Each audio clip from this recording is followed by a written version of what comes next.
Married couples fight about money. This should not come as a surprise to anybody. But did you know that about 86% of marriages start their marriage with debt? So 86% of married couples have debt coming into that marriage. And, it's one of the leading causes of divorce, and a lot of people just aren't prepared for combining their finances. Well, it's something that's easy to overcome if you do things right. So here are some tips that can get you through your marriage and combining finances successfully.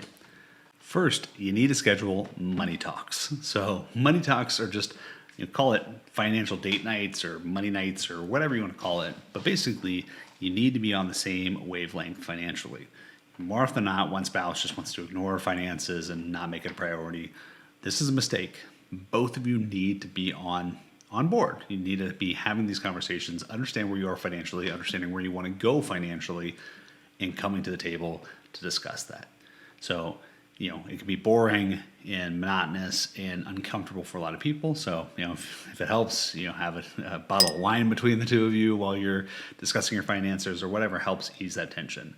But you should be going through things like budgets and how much you're spending. Are you spending money on things that actually add value to your life? Are you spending money on things that, protect your future and protect the future of you as a couple? Especially if you guys have kids, make sure you're also discussing, the future impact of kids, the future impact of retirement, and everything in between. Next, make sure you're communicating as team members. So it's you versus the problem, you as a unit versus the problem. So it's never, husband versus wife, partner versus partner, or anything like that. It's the two of you against the problem, and the problem of making sure you're running your finances smoothly. So avoid harsh language, avoid pointing fingers, avoid getting mad at different expenses. If you guys aren't on the same wavelength or screw up, yes, screwing up is a part of being a married couple. Like, spouses are going to piss each other off. It's just the nature of life. And there's going to be times that are harder to do this and times that are easier to do this. But make sure you're not pointing fingers or casting blame, because you want this to be an open, vulnerable, honest experience. So make sure you go through and honor the other person and respect the other person for being vulnerable and coming to you with the good, the bad, the ugly.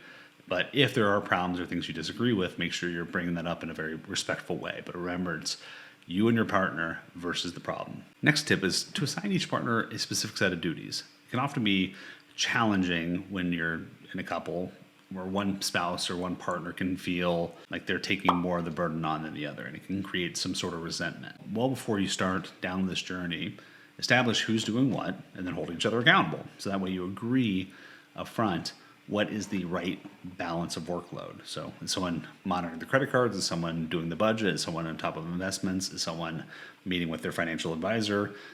Someone in charge of retirement accounts? Whatever the case may be, make sure you're delegating who is doing what in your relationship ahead of time, so you're not avoiding resentment by one person doing everything.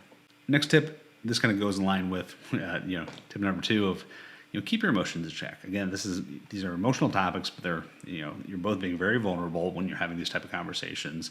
But make sure you're keeping the emotions in check and respecting your partner and creating logical conclusions and logical paths to success.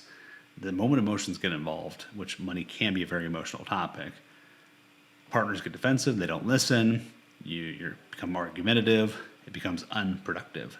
So keep your emotions in check. If you need to walk away and not talk about something for a while, or write an angry letter, burn the letter or delete the email or whatever before you send it or show it to anybody, but use that as a venting measure. But keep your emotions in check and keep them out of the equation and then go to any of these conversations with a clear, emotionless point of view. Next tip is to make sure you're on the same page about your future.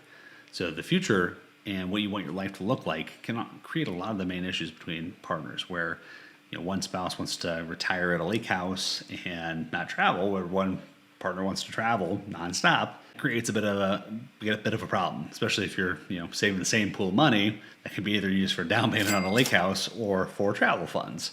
So make sure you're on the same page about what you're going to do, how you're going to do it, and where money is going to be allocated towards. Otherwise, again, that's where conflict happens, and that's where disagreements happen. So the sooner you get aligned on goals and planning and dedicating your money and your resources to those specific goals, that can help you prevent a lot of issues going forward.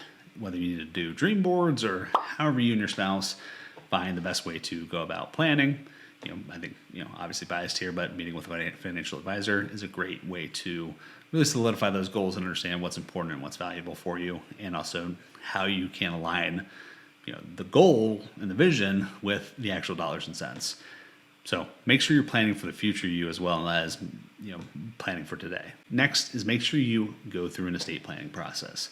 Whether this is just something as simple as having joint accounts or anything like that, go through an estate planning process, because I've seen over and over and over and over couples that have not gone through it. And if something happens to one spouse or the other, you leave your spouse with basically a mess to clean up through probate court, which is just a nightmare no one wants.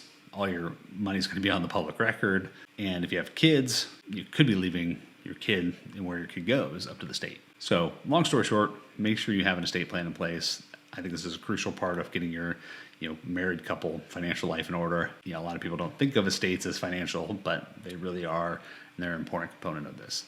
So there's lots of ways to work together with your spouse and to prevent issues by just being upfront, vulnerable, and talking things through. And the easiest way to do that is to start. So set up a date night, throw it on your calendar, have a nice dinner, have a nice bottle of wine, pull up an iPad or something along the way, talk through your budget, talk through these things that we've discussed in this video, but make sure you just go and do it.